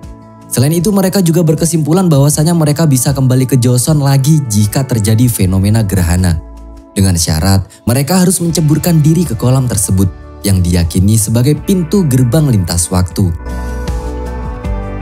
일식이나 월식 작별은 사람 하고 돌아가야지 않겠니? Saat Rian dan Sojo pergi, Dongmyung mendapat SMS dari sopirnya yang menanyakan penyebab Sojo menangis semalam. Mengetahui hal itu, Dongmyung pun mulai merasa bersalah dan menyadari perasaan Sojo terhadap dirinya. Sepulang kerja, Dongmyung pun mengajak Sojo bicara empat mata. Tanpa diduga, Dongmyung memberikan setangkai mawar pada Sojo dengan mengatakan kalau mawar itu adalah simbolik dari perasaannya. Selain itu, Dongmyung mengaku sangat ingin berbagi kebahagiaan dengan Sojo dan menjadi satu-satunya pria yang menjadi tempat Sojo menyandarkan kesedihan. Sontak, Sojo langsung menangis di pelukan Dongmyung. Saat itu, Dongmyung juga menambahkan bahwa ia bisa mengakhiri hubungannya dengan Ayla kapanpun demi melihat Sojo tersenyum sepanjang hari. Namun meski saling mengetahui perasaan satu sama lain, keduanya akan bersikap seperti kakak adik untuk sementara waktu. 그런다고 약속해. 영혼은 알고 있는 듯 Darling, I'll be fine.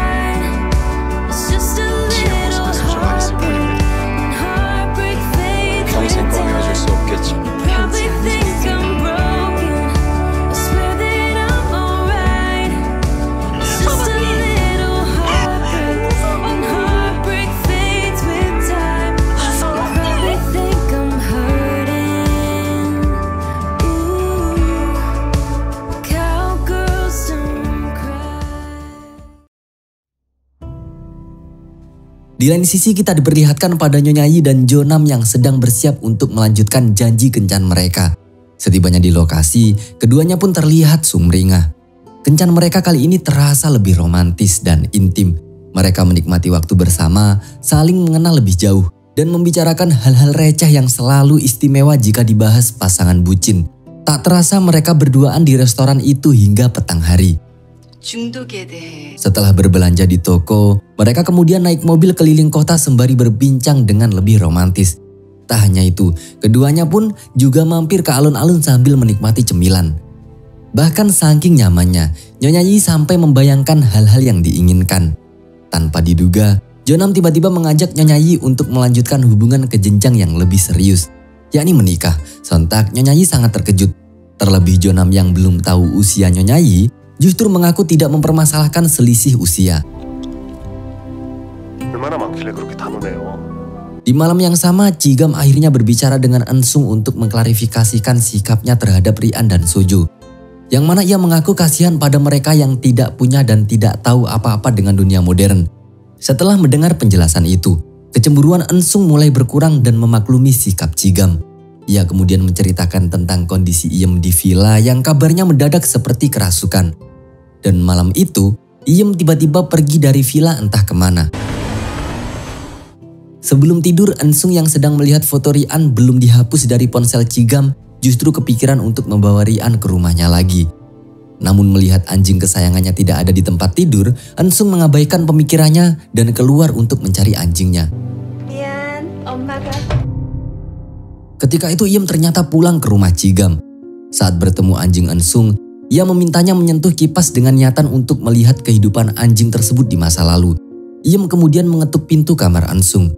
Karena gelap dan ekspresi Iem yang menyeramkan, Ensung pun langsung berteriak ketakutan dan pingsan seketika. Pagi harinya Ensung langsung meminta Jigam untuk memecat Iem. Agar Jigam setuju, Ensung lantas beralasan kalau ia ingin memperkerjakan Rian dan Sojo lagi. 진담이야? Saat sarapan, Iem pun meminta pesangon pada Ensung. Namun Iem tiba-tiba menari dengan kipas merah dan meminta saweran pada Jigam. Tingkah Iem itu pun membuat Ensung semakin tidak sabar untuk mengusirnya. 퇴직금 줄 거죠? Kita pindah dulu ke arah Nyonya Yi ya guys. Setelah kencan dengan Jonam, Nyonya Yi sangat kepikiran dengan lamaran Jonam. Walaupun Jonam terkesan meyakinkan, Nyonya Yi tetap khawatir jika Jonam mengetahui usia aslinya lalu kecewa berat. Sampai-sampai Nyonya Yi tidak bisa tidur karena merasa dilema antara menerima atau menolak lamaran Jonam. 상대에 대해 충분히 파악하고 진심으로 하는 프로포즈예요. 눈앞에 불고기 덮밥. Pagi-pagi sekali, Nyonya Yi menelpon Jonam. Ia memberitahu kalau umurnya 40 tahun lebih tua dari Jonam dan meminta maaf karena menolak lamarannya. Hal itu membuat Jonam sangat terkejut. 꽤 됐어요. 미안해요. Akan tetapi, Jonam rupanya tidak main-main dengan perkataannya. Ia tetap ingin menikahi Nyonya Yi, tak peduli selisih usia, janda dan lain sebagainya. Ketulusan Jonam tersebut membuat Nyonya Yi sangat terharu dan tidak berhenti terkagum-kagum padanya. 4살 위든 40살 위든 틀림없이 제 짝이고 농담은 아닐 거고. 남자 중에 남자. Pagi itu Nyonya Yi dan Jonam akhirnya memutuskan untuk menikah secara diam-diam. Keduanya ketemuan di KUA dan Jonam menyambut Nyonya Yi sambil memberikan karangan bunga. Mereka kemudian menyetorkan formulir pendaftaran pernikahan. Walaupun tidak mengadakan resepsi, keduanya telah menjadi suami istri yang legal secara hukum. 이렇게 긴장되고 Mereka kemudian menghabiskan malam di sebuah hotel, menikmati momen bahagia sebagai pengantin baru.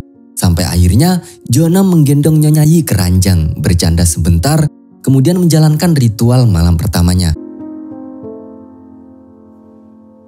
Di lain sisi, Jigam akhirnya mengajak Rian untuk melihat-lihat pabrik kimchi keluarganya. Kemudian Jigam mengajaknya makan siang di restoran. Karena dekorasi restoran itu seperti rumah zaman Joseon, Rian pun merasa seperti sedang di rumah dengan Dolso. 자고 나도 머리 무거운 거 없이. Di saat yang sama, Ensung memberitahu Jang Semi tentang keinginannya untuk membawa Rian dan Sojo ke rumahnya lagi. Namun meski Ensung hanya ingin membawa Rian dan Sojo tetap tinggal di rumah Jang Semi, Jang Semi tetap menolak. 왜요? Lanjut sambil menikmati hidangan, Jigam menanyakan pada Rian tentang tujuannya pergi ke villa tempo hari. Akan tetapi Rian belum siap untuk bercerita. Dalam perjalanan pulang, Rian tertarik untuk singgah di sebuah kafe. Di sanalah Rian akhirnya menceritakan tentang kisah cintanya dengan Dolso, tapi tanpa menyebutkan nama. Sehingga Cigam penasaran dengan nama si pelayan dan apakah mereka memiliki putra. Rian pun tidak berani memberitahu. Ia hanya beralasan kalau cerita itu adalah cerita karangan yang pernah ia dengar. Ketika itu Dongmyung menelpon Cigam untuk mengajak Rian dan Sojo ke taman hiburan bersama-sama.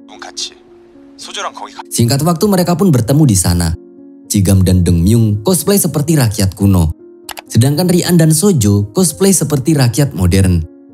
Kebersamaan itu membuat Rian merasa seperti sedang berkumpul dengan keluarga tercintanya. Ketika itu Cigam berfoto dengan Rian. Kemudian saat mencoba wahana kora-kora, Cigam juga modus memeluk Rian yang histeris ketakutan. Saat Dongmyung dan Sojo mencoba wahana lain, Cigam dan Rian makan es krim berdua. Tanpa diduga, Iem tiba-tiba menghampiri mereka. Lagi-lagi memaksa Cigam untuk nyawer.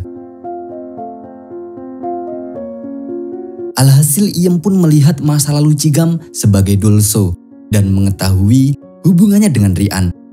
Walaupun terkejut, ia memberitahu kalau di masa lalu Cigam adalah pelayan Rian. 그것도 인연이 깊어. Cigam pun semakin penasaran karena apa yang dikatakan Iem sangat berkaitan dengan cerita Rian saat di kafe siang tadi. Sontak Rian segera mencegah Cigam mengejar Iem dan langsung mengajaknya pulang. Setibanya di rumah, Rian langsung memberitahu Sojo tentang Iem yang berubah jadi dukun. Ia juga memperingatkan Sojo agar tidak menyawer Iem saat bertemu dengannya. 만신이요? Di lain sisi, Cigam kepikiran dengan nama pelayan Rian.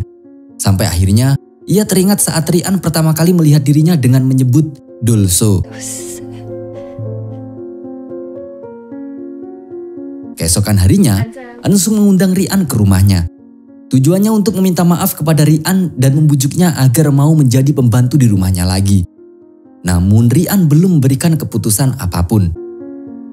내 집이다 생각하고 편히 Sepulangnya ke rumah Jang Semi, Rian sedang di rumah sendirian.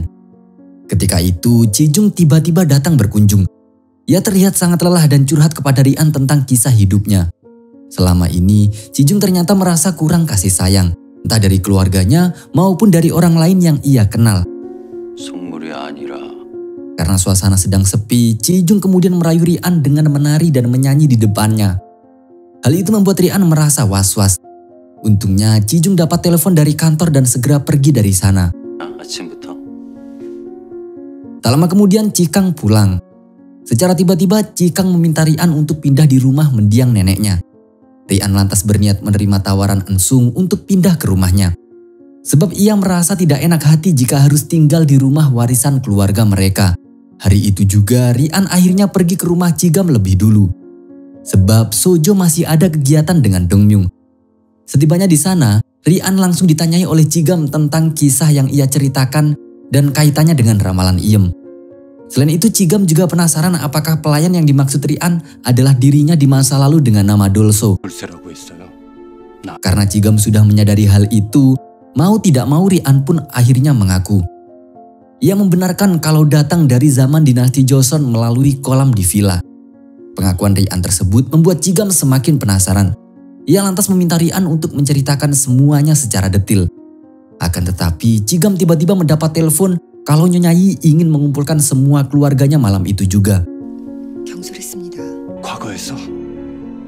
Tujuan Nyonya Yi mengumpulkan keluarganya tersebut tak lain untuk mengumumkan kalau ia sudah menikah dan meminta mereka untuk menyambut ayah baru tersebut besok siang. Kabar itu membuat mereka sangat terkejut. Meski demikian, Cigam mengucapkan selamat pada Nyonya Yi dan mendukung keputusannya. 추아들 하니까. Nyonya Yi kemudian ketemuan dengan Jo-nam.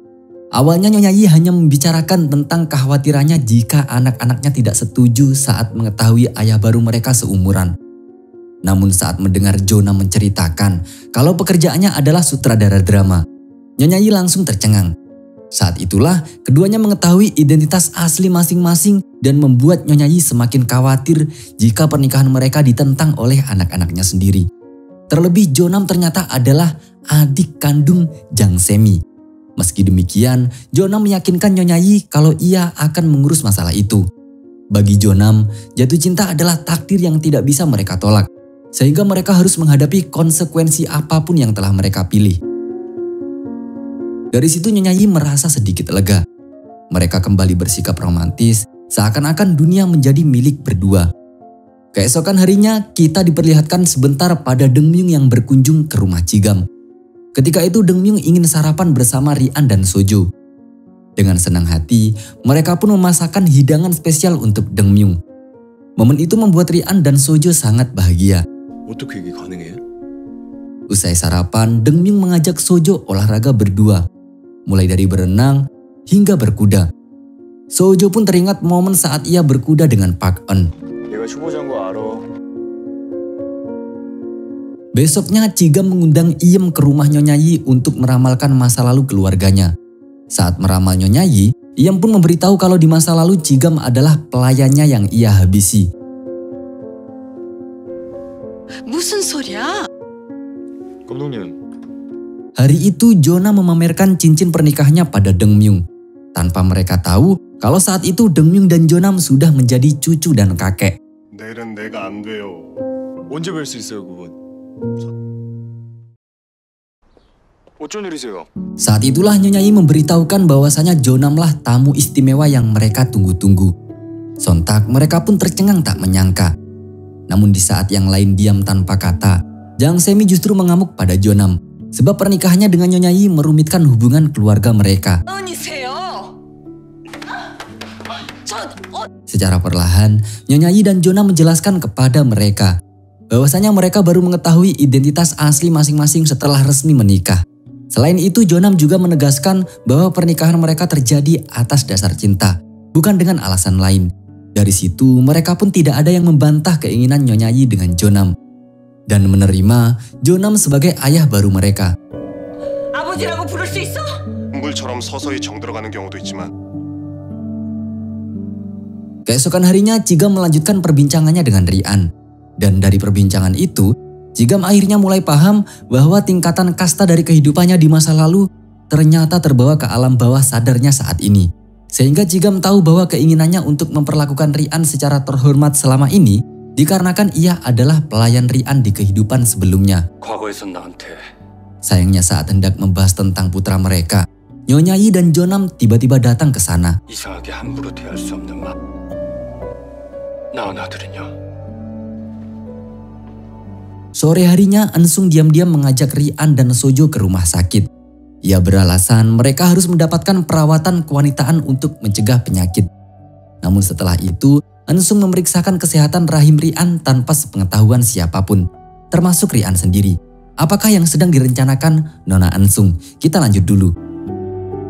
Beberapa hari kemudian, Ensung hendak merayakan ulang tahunnya. Ketika itu, Nyonya Yi dan Chijung adalah orang pertama yang datang ke rumahnya. Sambil menunggu Ensung menyiapkan jamuan, Chijung terlihat menggoda Nyonya Yi yang menikah dengan berondong. 사돈 시어머님 연세 그분이 30에 나왔다고 쳐. Tak berselang lama, satu persatu keluarga mereka berdatangan. Tanpa diduga, Iem juga ikut hadir untuk memeriahkan ulang tahun Ensung. Namun, Iem tiba-tiba membaca masa lalu Dengmyung. Lalu ia memberitahu kalau Sojo adalah istri Dengmyung di kehidupan sebelumnya.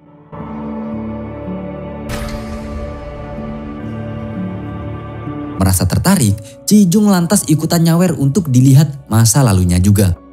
Tepat ketika Rian dan Sojo datang, ia memberitahu kalau Chijung dan Rian adalah pasangan suami istri di kehidupan sebelumnya. Namun Chijung hanya menjalani hidup dengan sakit-sakitan. Tak ingin ia membaca masa lalu semua anggota keluarga Nyonya Yi. Rian langsung merusak kipas Iem secara brutal.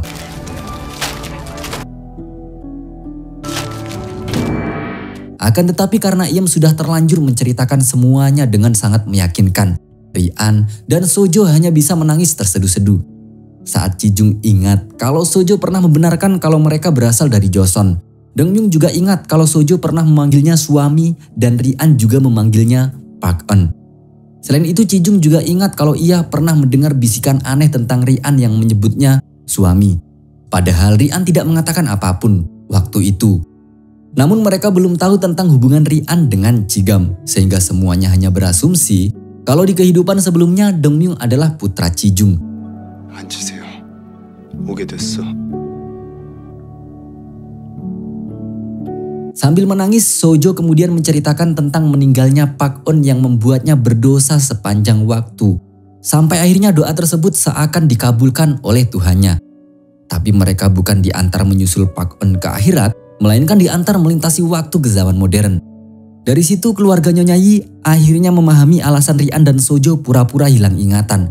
Sebab jika mereka menceritakan pengalaman lintas waktu tersebut, mereka akan dianggap gila dan diusir dari rumah mereka. 도저히 살 수가 없었어요.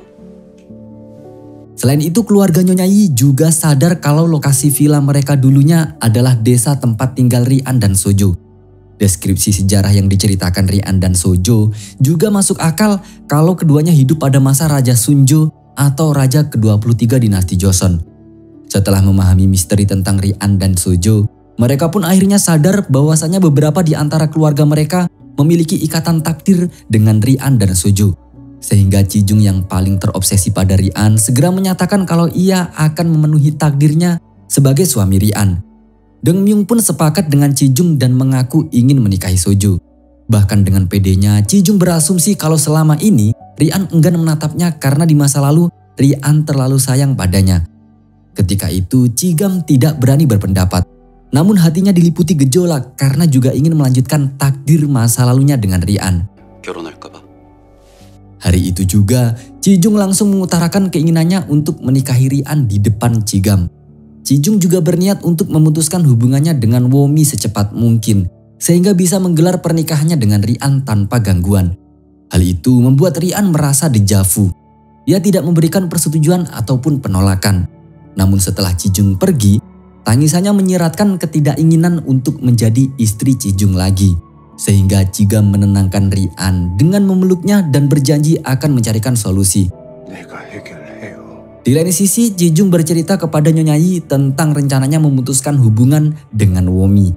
Nyonya Yi pun mengkritik rencana itu karena tidak percaya dengan karakter Chijung yang playboy. Namun lain dari masalah itu, Nyonya Yi penasaran dengan alasan Rian merusak kipas iem saat akan membaca masa lalunya. Nyonya Yi sangat yakin ia juga memiliki hubungan dengan Rian di kehidupan sebelumnya, tapi tidak tahu hubungan seperti apa. 기어이? 나도 전생의 인연인 것 같아. Hari itu Chijung benar-benar menemui Womi untuk memutuskan hubungan mereka. Namun dengan santai, Womi memberitahu kalau ia telah hamil. Karena Chijung pernah tidur dengan Womi, ia pun langsung yakin kalau Womi sedang mengandung anaknya. Sehingga Chijung pun tidak jadi membatalkan rencana pernikahan mereka. 특종거리 하나 주려고. Di lain sisi, Dongmyung tiba-tiba melihat berita di sosmed yang merumorkan kalau ia dan Ayla sudah berpacaran lama. Ternyata semua itu adalah rencana Jang Semi. Meskipun mempercayai cerita Sojo, ia tidak ingin Dongmyung menikahinya karena khawatir Dongmyung akan meninggal seperti suami Sojo. 소저 얼마나 간절한 기도고 불공이었어. Kembali ke arah Rian. Malam harinya, Ansung tiba-tiba menawarinya agar memiliki anak dari Chigam. Hal ini merupakan alasan Ansung memeriksakan rahim Rian tempo hari. 무슨 말씀이신지. Sontak, Rian pun terkejut mendengar hal itu. Ia mulai merasa dilema. Jika menerima tawaran Ansung, ia bisa bersatu dengan Chigam, tapi sebagai istri kedua yang kemungkinan besar anak yang ia lahirkan kelak akan diakui sebagai anak Ansung.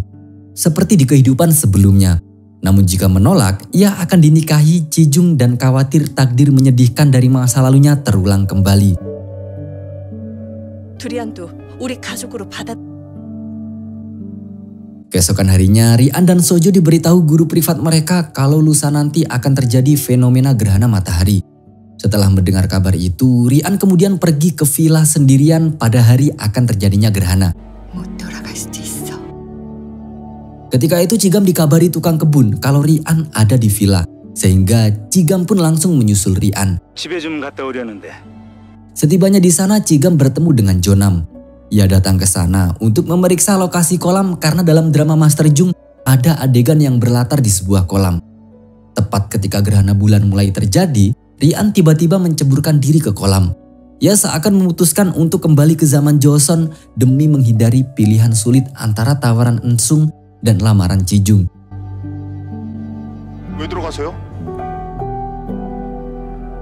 Melihat kesedihan di mata Rian, Cigam langsung paham kalau Rian ingin kembali ke Joseon, namun juga ingin tetap bersama Cigam.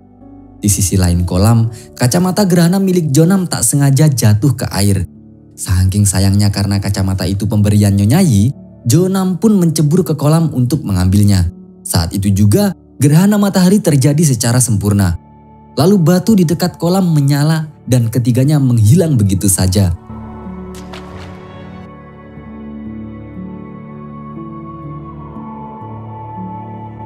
Usai terjadinya gerhana, Eun-sung berusaha menghubungi Cigam, tapi Cigam meninggalkan ponselnya di mobil. Scene kemudian berpindah ke zaman Joseon. Saat itu waktu seakan mundur belasan tahun. Tepat ketika Rian dan Dolso tidur sekamar dan dibiarkan oleh Nyonya Park. Bisa dibilang, Cigam terdampar di masa lalu menggantikan posisi Dolso. Akan tetapi tahu kalau diberi kesempatan kedua oleh langit untuk menyelamatkan nyawa Dolso sekaligus menyelamatkan cinta mereka, Rian dan Cigam akhirnya melarikan diri dari kediaman Nyonya Park. 돌쇠도 안 보입니다. 아씨가 방에 없습니다요. Sementara itu di zaman modern, kita langsung dibawa pada rentang waktu beberapa tahun kemudian. Ternyata Sojo tetap tinggal di zaman modern dan berhasil menjadi aktris sukses yang membintangi beberapa drama dan film layar lebar. Saat itu, Sojo juga sudah memiliki putra hasil pernikahannya dengan Dongmyung. Dari sini, kisah Rian dan Sojo menjadi penutup happy ending. 감사합니다. 고생도 많았지만 많은 분들 제 딸이 아니란. Di lain sisi, Jijung akhirnya mengetahui kalau putri yang dilahirkan Womi ternyata bukanlah anak kandungnya. Sehingga Jijung pun bercerai dengan Womi. Sejak itu Womi dan putrinya tinggal bersama ayah kandung dari putrinya tersebut dengan membawa semua aset yang telah Jijung wariskan pada putri Womi. Sementara itu karma buruk juga dialami Nyonya Yi. Sejak kehilangan Jonam, Nyonya Yi mengidap gangguan jiwa. Pikirannya terjebak antara ingin melupakan Jonam dan menunggu Cigam yang tidak kunjung pulang. 지감이? Saat itu, Jijung akhirnya pulang ke rumah Nyonya Yi. Dua sosok antagonis di kehidupan sebelumnya ini seakan dipaksa oleh takdir untuk membersihkan dosa masa lalu masing-masing. Dan kisah mereka menjadi penutup saat ending dari drama ini. Terakhir, kita diperlihatkan pada saat Nyonya Park menghabisi Dolso. Ketika itu Nyonya Park memang merasa bersalah pada Dolso seakan tidak punya pilihan lain kecuali menghabisi Dolso. Yang ia butuhkan saat itu adalah memiliki cucu supaya keluarganya tidak memiliki aib dari mandulnya Ilso. Dengan perasaan bersalah itu, takdir menjadikan Dolso sebagai Cigam, putra yang paling ia sayangi. Takdir ini seolah memaksa Nyonya Park untuk membersihkan kejahatannya pada Dolso dengan berubah menyayanginya di kehidupan selanjutnya. Sedangkan Dolso sendiri sebenarnya tahu kalau ia akan dihabisi Nyonya Park. Namun ia tidak membenci Nyonya Park dan malah berterima kasih karena Nyonya Park lah yang telah membuat skenario agar ia bisa tidur dengan Rian. 원망하지 않겠습니다.